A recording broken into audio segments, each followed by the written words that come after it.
Amen. Man, it is so good to be with you guys this morning. Good morning, good morning, good morning. Yeah, you're still totally frozen. That's cool. I bet you guys at home are nice and toasty warm. Good morning to you and to you up in Fort Lupton. I know that HVAC system works like a charm, so as long as you guys have it set correctly, it's probably like maybe even too warm. I don't know. It's just beautiful. 72 in there. It just feels like home to me. Love it so much. My name is Tim Griesbach. I get to be one of our pastors here at Crossroads Church, and man, I am just shocked that it's already Christmas time, which is kind of weird. I know that as you get older, at least from my experience and from the experience I've gleaned from others further on in life than me, it seems like time sort of goes by faster. But this year has been a little weird, hasn't it? It felt like simultaneously like the longest year I think I can remember.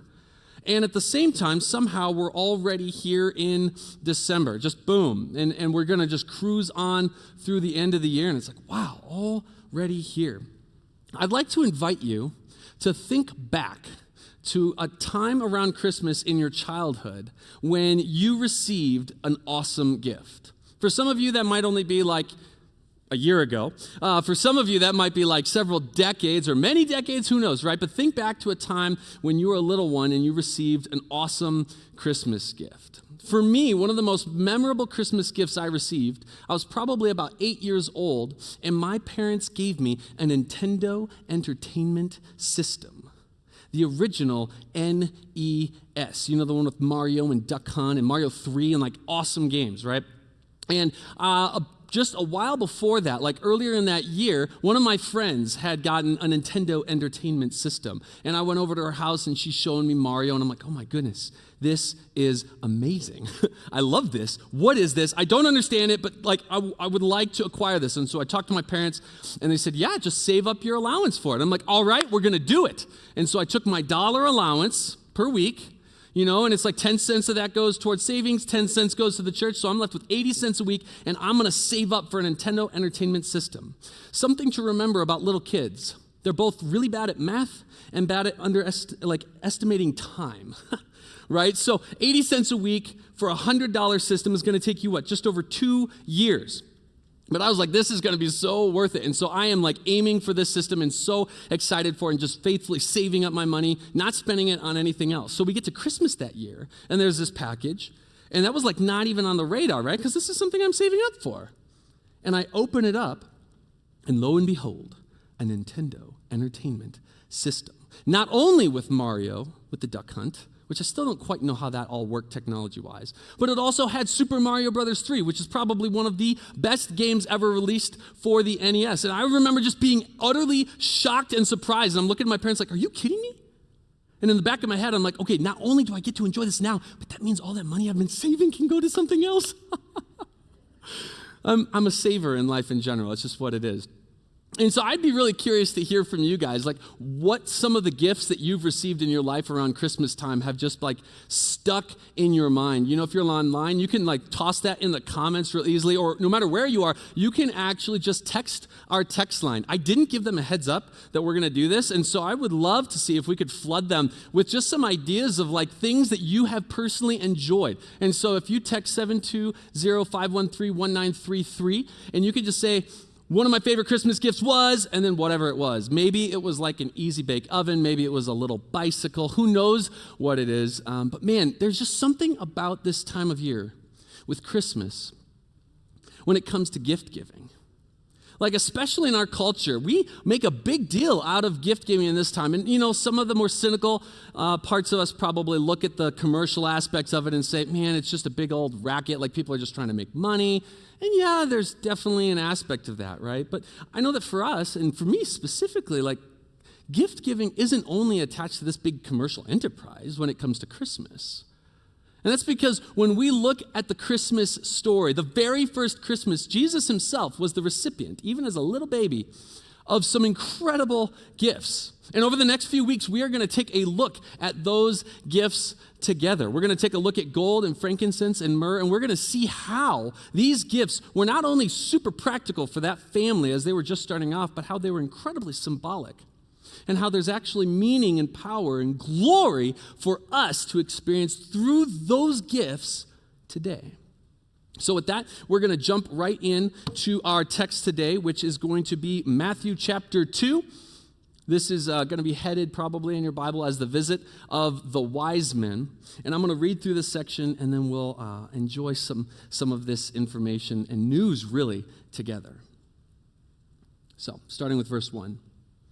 Now, after Jesus was born in Bethlehem of Judea, in the days of Herod the king, behold, wise men from the east came to Jerusalem, saying, "Where is he who has been born King of the Jews?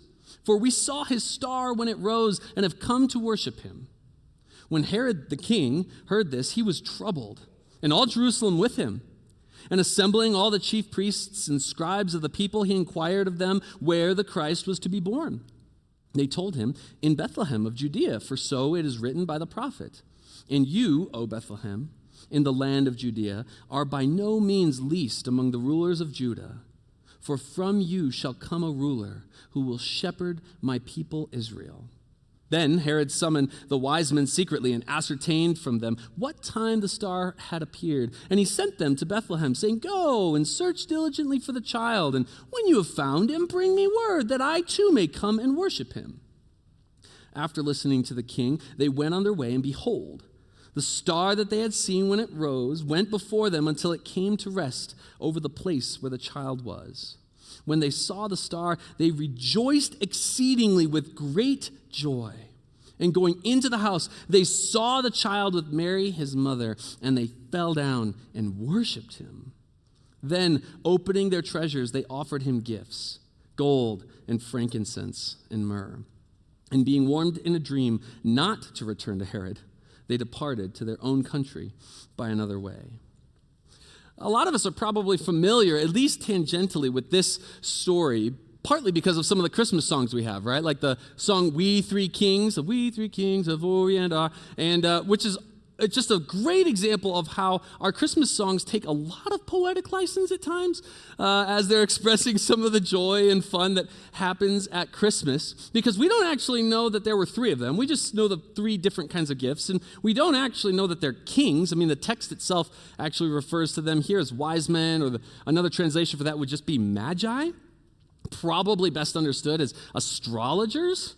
And when it says that they came from the Orient in our song, really they probably came from somewhere in Iran and that general area. But nonetheless, you have these individuals who are trying to understand the plans and purposes of God as revealed in his creation. And God, for whatever beautiful reason, just says, "You know what? I'm going to let you in on some awesome news, some incredible secret that's going to happen. And so here's a star, and follow this star, and you're going to find something incredible. Just make sure you bring some treasure, because you're going to want to worship when you get there." And so they made their way and they offered their gifts. And so, gold, frankincense, and myrrh, like these things had incredible practical value for these families. But we also see that there's incredible symbolic value in each of these gifts. And that's what we're going to be looking at. We see that the gold symbolized Jesus' royalty, and that the frankincense symbolized Jesus' divinity, and that the myrrh symbolized Jesus' humanity. And it's this last one that we're going to spend a little time looking at today. If you're wondering, why would you say that myrrh would represent Jesus' humanity? Well, there's three basic uses for myrrh back in the biblical times. The first use would have just been like a perfume or an incense. There's a spot in the Old Testament where it's talking about this mixture of oils and different things for incense to offer up before God, and myrrh is one of those ingredients. Or if you're feeling risky, you could go to the Song of Solomon, where you will see myrrh all over the place because it's like a pretty nice perfume. My wife actually has a little bit of myrrh as an essential oil, and so I took some of that this morning and put it on me, and I was like, "Ooh, this is different. This is it's got a really kind of a nice smell to it. It's almost resiny. It's fascinating. It's so thick. One of the bottles that she has actually is locked shut, and I've got kind of girly hands, and so I'm trying to still think of how in the world I'm going to open that one up so that we can eventually enjoy it. But then the second use that we saw for myrrh within the biblical times was kind of medicinal. You could use it as something to dull some of the senses, if you were in pain, right? So you could take that to kind of dull some of that. But the most significant we see in the Bible, and one in which Jesus himself had direct interaction with, real poignantly, was that it was used for embalming. In John chapter 19, we have Nicodemus. After Jesus had been crucified and was taken off the cross and they're getting ready to bury him, Nicodemus showed up and he brought along with him 75 pounds of myrrh mixed with aloes. And so they're going to wrap him and they're going to coat him in this in order to embalm him because he will have died. And so right at the very beginning of Jesus' life, he is still a little infant, a baby at this point. One of these gifts offered by these magi is pointing all the way to the day where this human would die.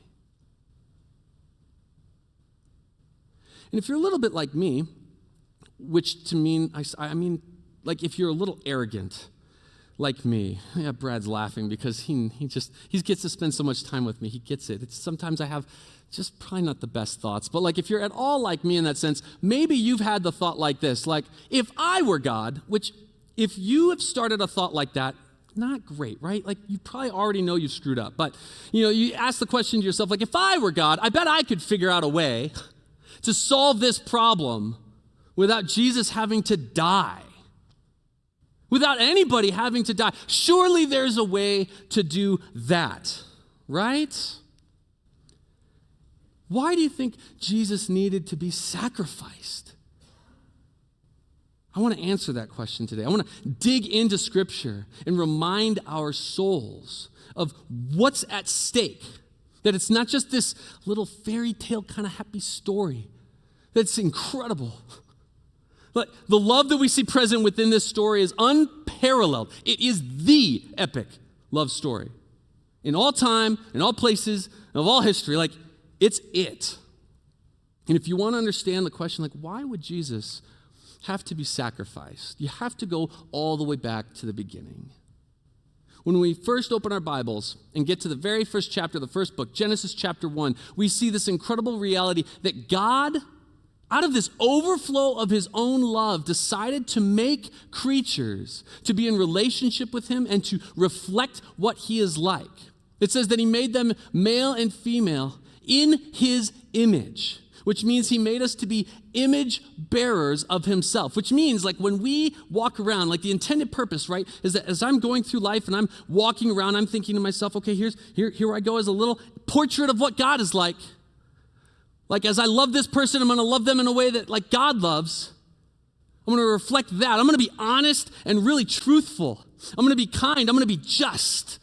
I'm going to be gracious. I'm going to give of myself. Like we're going to look like this. But when you flip the page and get to Genesis chapter 3, you see it didn't last all that long. That the first man and woman, Adam and Eve, decided to reject that plan that God had for humanity and say, I'd rather do things my own way, thank you very kindly. And as they ate the fruit from the forbidden tree, sin entered the world. And it's hard for us to comprehend just what a huge impact that actually was. I mean, the coronavirus gets a lot of attention in the news today, right? Like all the cases are rising, cases rising. This thing's super contagious, be careful. Like there wouldn't have been time if they'd had all the information technology in the world at that point, because sin came in and instantly just infected everything. Everything is then tainted with sin. Meaning it has a predisposition now to reject God's plan, to be in relationship with him. And for humans to reject his plan, to reflect him well. And as you continue on into the story, you see it just goes downhill so fast. Cain killing Abel, lies and treachery and just all kinds of terrible things. But thankfully, in that same chapter in Genesis 3, we see that God also included this incredible promise that he said, one of the descendants of Eve is going to defeat this sin thing. Which in my mind is stunning because it means God knew what he was getting himself into before he even made us. It's not like he made us and we rejected him and he goes, oh, what happened? That even before this, he had a plan. And that this was going to result in our good, and it was going to result in his glory, that we were going to be able to see something about him, about what he's like, that we would not otherwise be able to see. Fast forward a bit, and God identifies this one man, Abraham. and says, I'm going to make out of you this incredible nation, and through you I'm going to bless all of the earth. And this was like a reiteration of this promise made to Adam and to Eve. You fast forward even more and you see that, yes, indeed, God has made a huge nation out of Abraham. In Exodus chapter 20, you've got the nation of Israel having just left Egypt. Like their first experience of freedom as a whole people, as a whole nation, millions now. And one of the first things they get to experience is God meets with one of the representatives, Moses, one of their leaders, up on a mountain, and he gives them the law. You're probably familiar with the 10 Commandments. It's way more than 10 if you're looking at the whole of the law, but he gives them the law. And what he's doing there is he's putting on display this picture. He's like, this is what living in right relationship with me and in right relationship with each other is going to look like. This is what you want to reflect me accurately, like do this stuff. And you think, wow, this is awesome. God's making a way for us to get back into being in a right relationship with him. Well, if you keep reading a little bit, you see that it just failed over and over and over. Like Laura's smiling, right? Because she's like taught how many little kids about the failures of people when it comes to actually like living up to God's picture of what right relationship with him looks like, what reflecting him looks like. And it gets so bad that we have this description in Romans chapter 3 that looks like this, as it's describing just like the state of humans. And specifically here, it's like, oh yeah, even the ones who God chose, whom have the law, who like have the best possible shot at all humans ever at getting this thing right, because God has said, hey, you don't have to guess. You don't have to wonder what you should do. Here's all you got to do. Here's what it would look like. This is how it describes them. Starting in verse 10 of Romans chapter 3, it says, as it is written, none is righteous, no, not one. No one understands. No one seeks for God. All have turned aside. Together they have become worthless. No one does good, not even one. Their throat is an open grave. We should pause, because I think sometimes we like to skip phrases like that because it's unpleasant. That is gross. They use their tongues to deceive. The venom of asps is under their lips. Their mouth is full of curses and bitterness. Their feet are swift to shed blood, and their paths are ruin and misery. And the way of peace they have not known. There is no fear of God before their eyes. Now we know that whatever the law says, it speaks to those who are under the law, so that every mouth may be stopped and the whole world may be held accountable to God. For by works of the law, no human being will be justified in his sight, since through the law comes knowledge of sin. When the people of Israel received the law, they had in their mind like, sweet, finally a way for us to get back to what it was like in the garden. Finally a way for us to enjoy this relationship with our God, to fix the stuff and the problems. And what we see here is that's not at all what the law actually accomplished. And that the issue wasn't that the law was bad. The issue was that we all are carrying around that sin still with us. And we're not able to actually execute this picture of living in right relationship with him and with each other and reflecting what he's like. And if you're honest with yourself, isn't that true of you as well? That in your life, in my life, don't we have this tendency to lie? To not exactly like hold on to the truth with total conviction? Don't we have this tendency to hate, to be angry with those around us?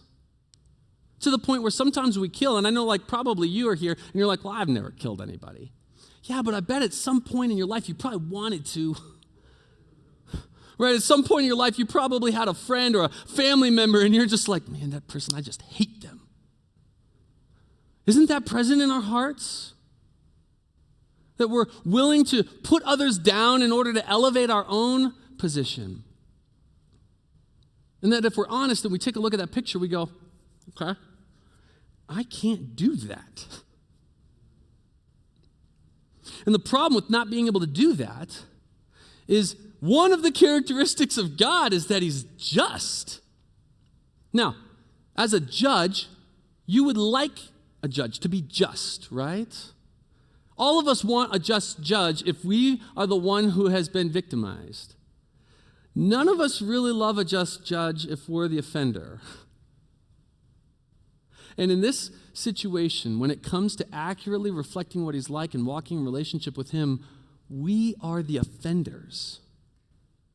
And because he's just, which is a really good thing, that puts us in incredible danger. Because now we are the objects that deserve condemnation. And that's just a fancy word for saying guilty. We don't even have the ability to defend ourselves. We don't have any excuses that we can make. Like, that's the situation we find ourselves in. And it's for this very reason that Jesus came, as we see in Romans chapter 8. Verse 3, for God has done what the law, weakened by the flesh, could not do. By sending his own Son in the likeness of sinful flesh and for sin, he condemned sin in the flesh. This sin thing that had infected everyone had to be condemned. It had to be called out for what it is. This is not right. And yet that was present in us. And what I want you to hear today, as you are thinking about all of this, is that God chose to sacrifice his Son in order to not sacrifice us. There was no way, there was no solution where no one had to die, right? If it was you or me being God, we probably wouldn't have created humans to begin with at all, right? Because I know for me, I'm probably not loving enough. Or if we had, we probably would have said you know what? They've sinned. We should just start over. Let's do this again. I don't like this problem. I don't want to become human forever. I don't want to suffer alongside my creation. I don't want to die. I don't want to bear their guilt. That's what I would have said. But that's not what our God is like.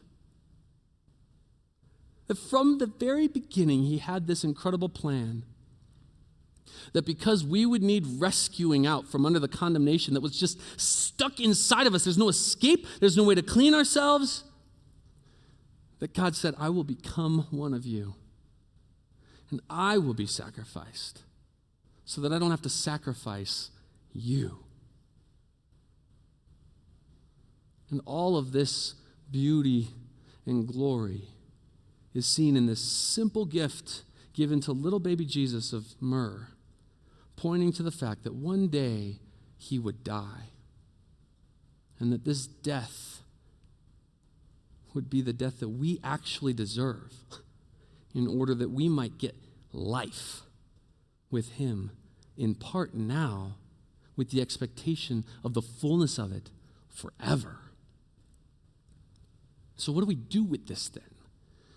Right? If you're like me, I get to this spot and my heart is just burning and I'm like, okay, God, wow, you're just incredible, but I need something to do with this.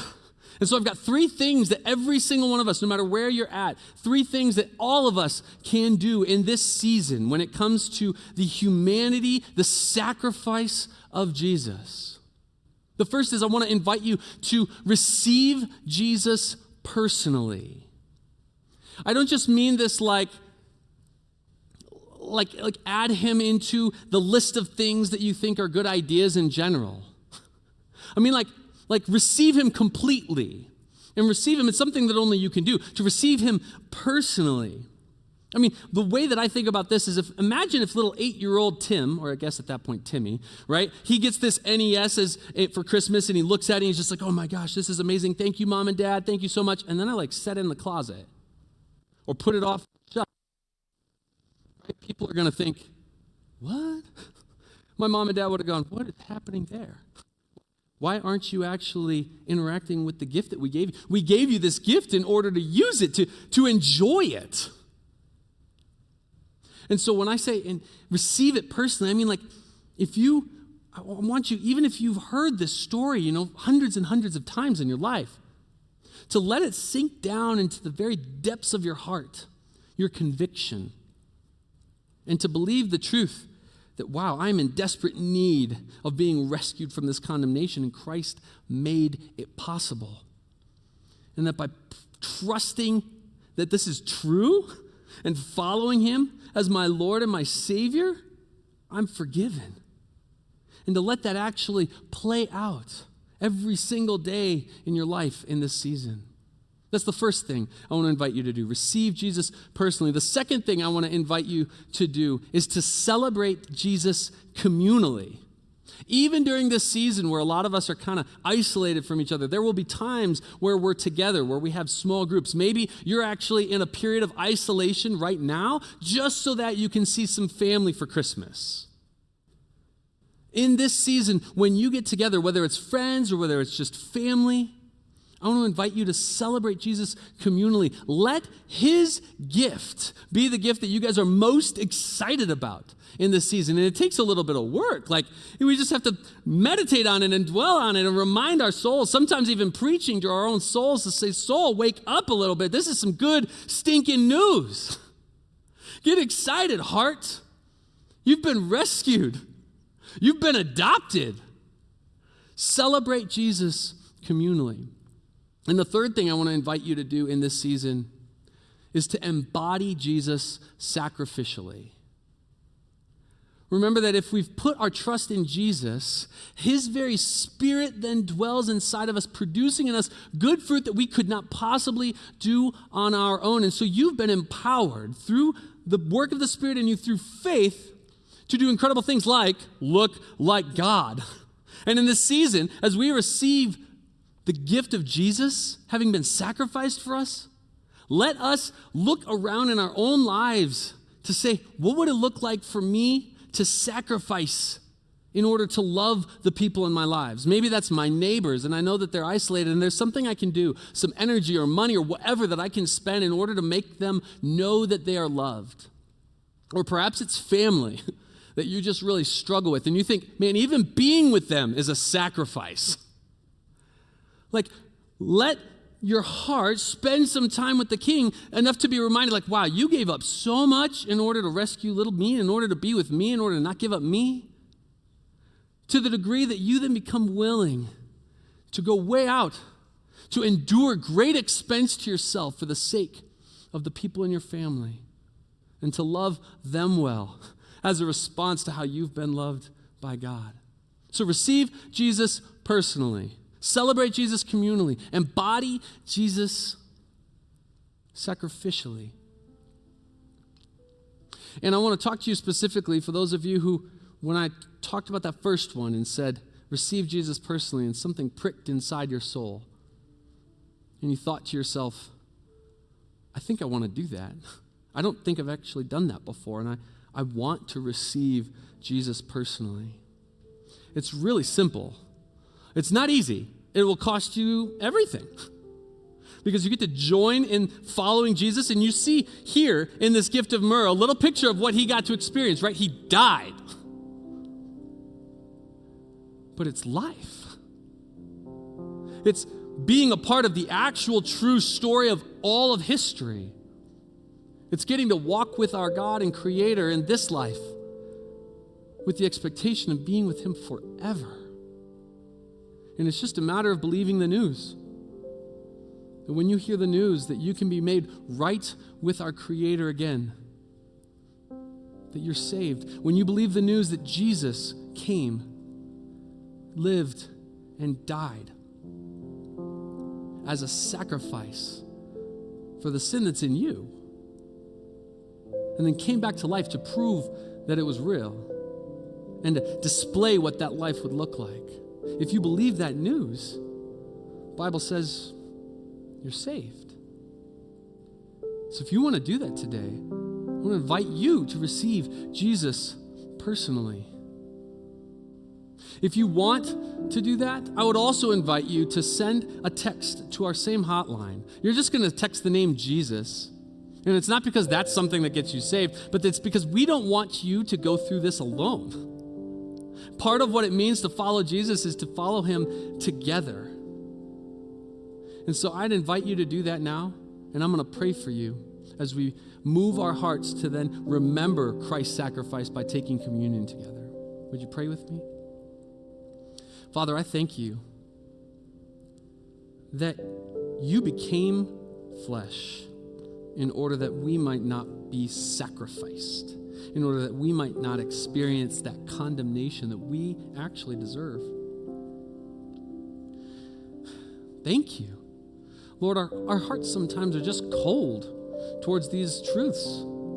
So I pray that you'd soften and warm us up so that we can believe with full conviction, that we can truly enjoy the gift that you've given us in your Son, Jesus. I pray, Lord, that for those who are deciding in this moment to follow you, oh, Lord, will you let them know, even as they do, put their trust in you, would you let them know that they are yours? And would you help us as we all walk along together in following after you with all of our hearts? Father, we thank you that you've made this possible, and we praise you in the name of your Son, Jesus. Amen. We're going to